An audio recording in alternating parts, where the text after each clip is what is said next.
Many of you have heard about MRA already this morning. Just want to give you a little bit of an overview on who we are and what we do.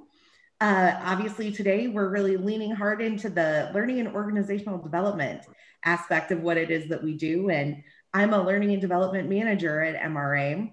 We also, in addition to the great trainings that we present, we also have a total rewards area. So if you're interested in learning more about compensation, talent management, what today is all about. So we have those services, as well as HR services, where we offer a 24-hour, 365-day-a-year HR hotline for any HR issues you may have or need. So if you weren't familiar with MRA before, now you are. And that's me. Hi, I'm Michelle. So they did a wonderful job at sort of outlining my background. I absolutely love talking about diversity and inclusion. It's my favorite topic. And so once again, glad that you all are joining me this morning. All right, so we have 25 minutes. So what are we going to do in 25 minutes? What are some of our learning objectives that we're going to have today? The first thing that we're going to do is we're going to understand bias perceptions. Then we're going to define unconscious bias. What does that mean? We hear these words a lot. And so let's put some definition around it. From there, we're going to examine some layers of difference and talk about how diversity and inclusion may be different than the things that we just sort of think about automatically when we think about diversity and inclusion. And then finally, we're going to talk about some ways to combat unconscious bias and what that might look like. Okay, now, has anybody ever heard of Amy Cuddy? Dr. Amy Cuddy, give me a thumbs up if you have. She is most probably well known for her power posing.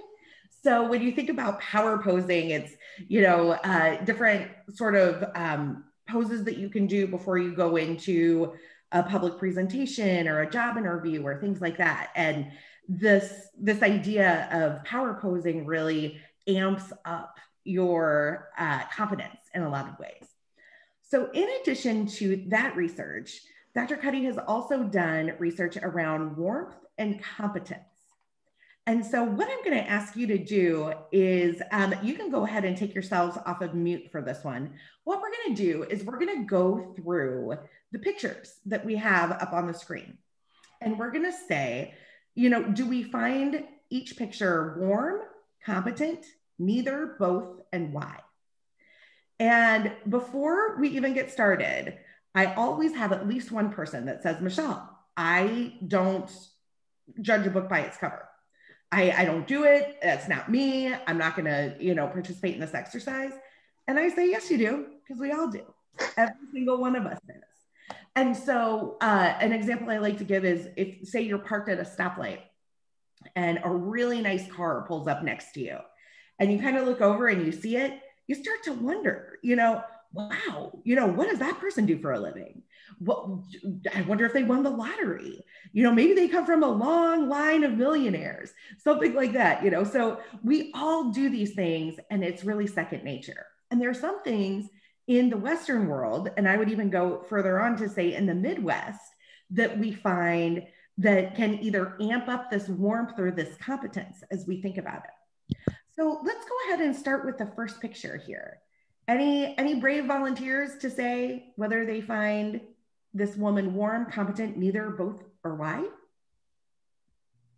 I'll chime in. Thanks, Kathy. Yeah, I think, she looks so contemplative. Yes. She really is deep in thought.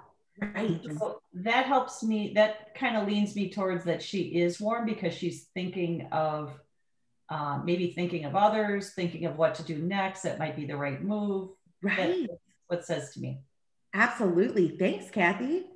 Some other things that we've heard from other participants is the color of her scarf.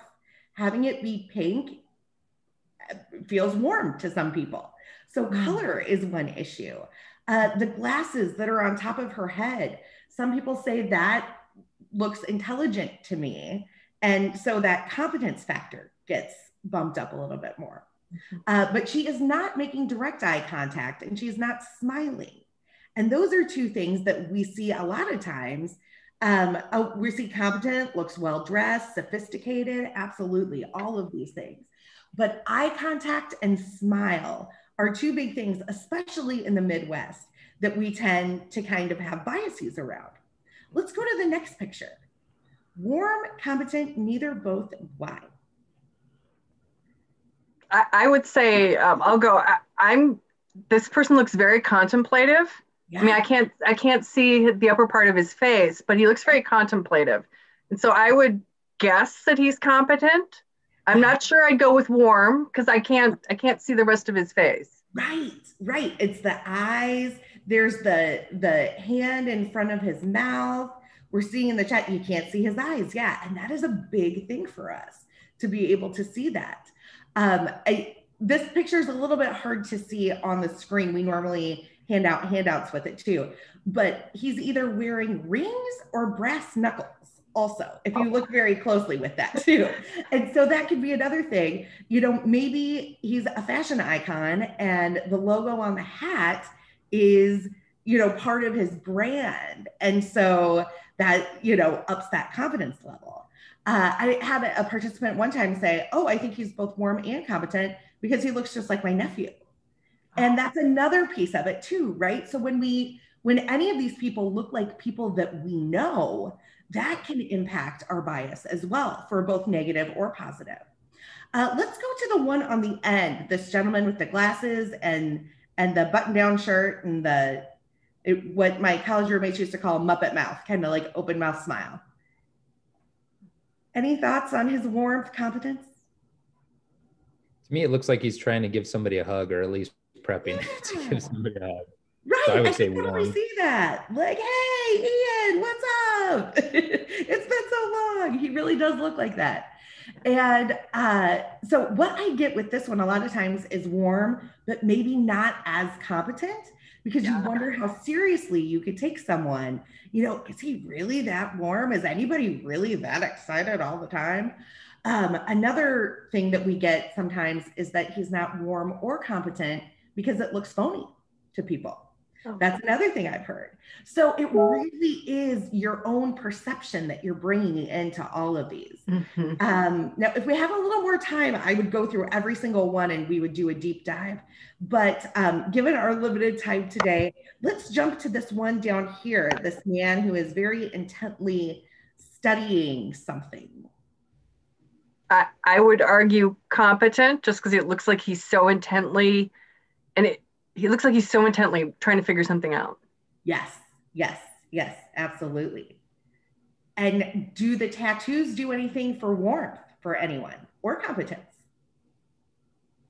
For me, for competence, because I feel like you have to be really confident to wear those consistently. Absolutely, Stephanie.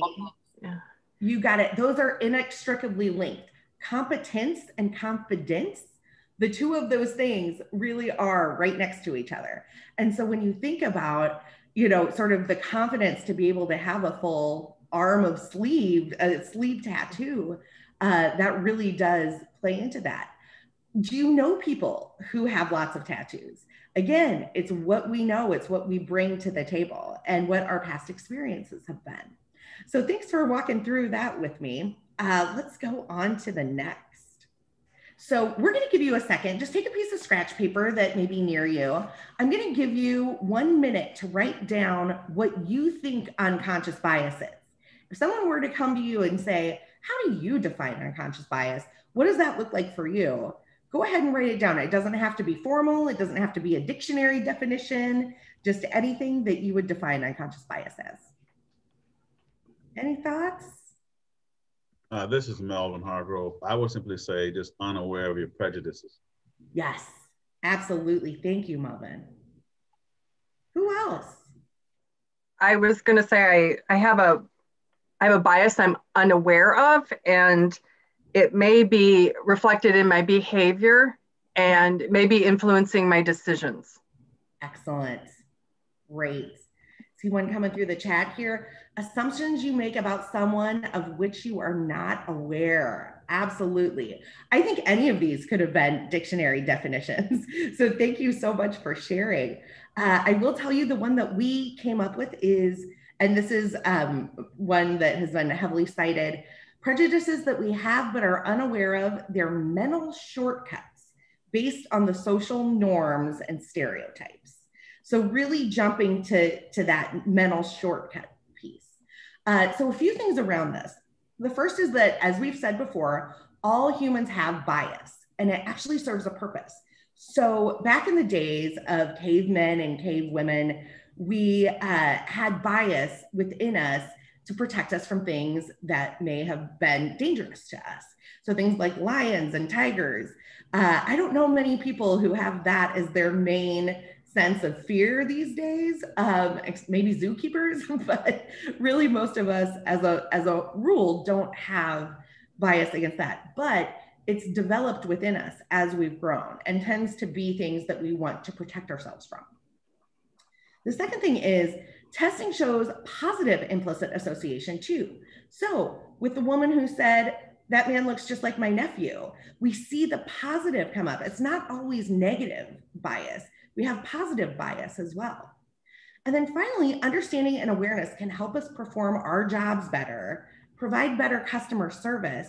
And I would also add in with that, in terms of talent, making sure that we're finding the best people for the best jobs. All right, so now let's talk about the 4 layers of difference. I will say this is probably one of my favorite slides that we have in our trainings at MRA. I absolutely love this because it makes us think about diversity and inclusion a little bit differently. So let's start in the middle with personalities. Give me a hand raise or a thumbs up if any of you have pets. Do we have any pet owners in the house? A few, some. Do your pets have personalities? Yes. Yes, they absolutely do, right? You know, you could have a dog that could be really friendly and energetic, or maybe you have a cat that's a little bit sly and could be a little bit sneaky. It's the same thing with humans. And I always liken the personalities to myself and my sister. So I, was born with jazz hands going. Like I have always been very, energetic and a real people person. My sister could not be any different from me. Her first word was scat, as she would stamp her foot at adults who would approach her.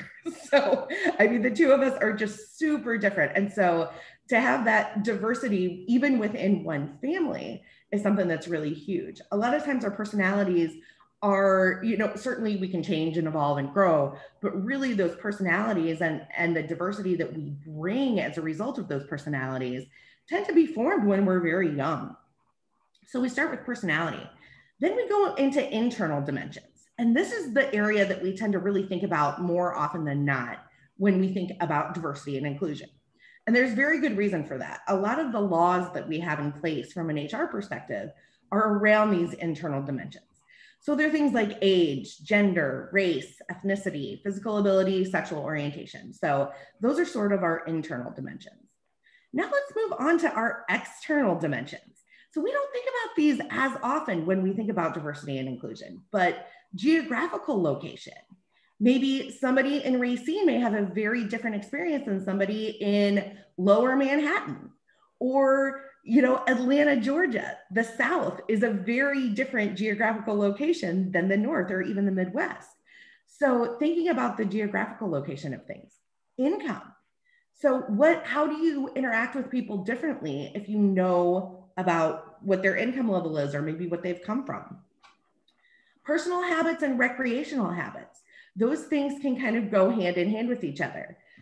Maybe if you're a college student who is really living life to the fullest and trying to squeeze a lot out of that, frat party, you're going to have a very different habit and Friday night than you might if you were running a marathon and doing a 20-mile training on Saturday, right? So you interact with people differently in that way.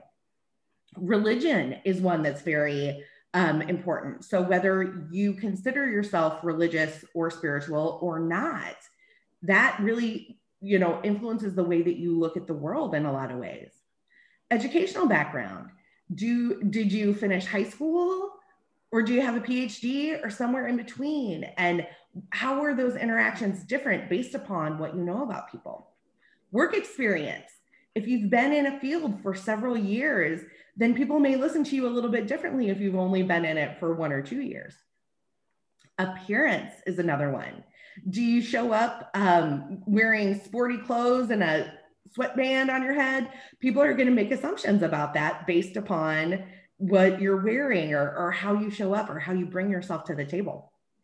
Parental status and marital status. These two can go hand in hand or not. But, you know, are you a single parent? Have you never had kids? And how does that show up in the workplace in terms of, oh, well, Michelle can take that trip because, you know, she's got time. She doesn't have a family. Like that could be something that comes up. Or, oh, we want to make sure that, you know, Michelle's kids are taken care of. So maybe we won't give her this opportunity. This comes up a lot. It also comes up in interviews as well, where we start to make judgments as to, you know, oh, well, is this person going to be good for this job because of A, B, and C? We tell ourselves stories around that. Marital status. And this can be fluctuating as well, too. Maybe once you get married, you hang out with primarily couple friends. An example of this, my mom passed away in 2019, and her and my dad had been married for 40 years. And he went from hanging out with all couple friends to hanging out with single friends because he said, I don't want to be a third wheel. And so that changes, right? And so that becomes sort of this other layer of diversity that we don't think about often. So now let's go to the fourth area of organizational dimensions. So we think about functional level, classification, work content field. Are you in law? Are you in medicine? Are you in HR? The division, department, unit, and group. Boy, this really comes in with some organizations, right? When you think about the different sort of intercompany pushback or inter-organization pushback you may see. Maybe sales and marketing goes at it sometimes, or, you know, there's all different areas and sort of diversity we bring by being parts of the division or group. Seniority, this goes in with work experience, but it also goes in with how long have you been at one particular company. Work location. So I actually am coming at you live today from the Quad Cities. Our MRA headquarters is in Waukesha, but we have 4 locations. We have Minneapolis, Waukesha, the Quad Cities, and Northern Illinois. And each one of our different locations is a little bit different and brings different diversity and different perspectives. Union affiliation. This is one that can show up and bring all sorts of levels of diversity. Management status. Are you going to talk to somebody who is an assistant director differently than you're going to talk to the CEO of your organization? And what does that look like? So are any of these resonating in particular with you? Things that maybe you, when you think about diversity and inclusion, you haven't necessarily thought about in the past? Anybody want to share? I'll share that I have experienced the family one that because I didn't have children, I was selected to go to an offsite training area and do training for a merger for my company because it was easier for me to do that than my coworkers who had children at home. Right. So I've definitely experienced that.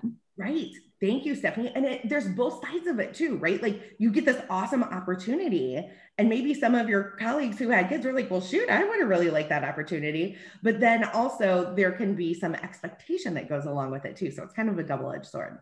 Great example. Thank you. All right, let's move on to the next here. Just something to think about as we think about, you know, D&I as a whole. Okay, let's take a look at this picture. There is a lot going on in this shot. Go ahead and call out some of the things you see in this picture. I see an older couple looking into each other's eyes. Yep, absolutely. Thank you. I see a guitar player. Yep. We see the guitarist for sure. The man serenading a woman. A man serenading a woman. Yep. Great.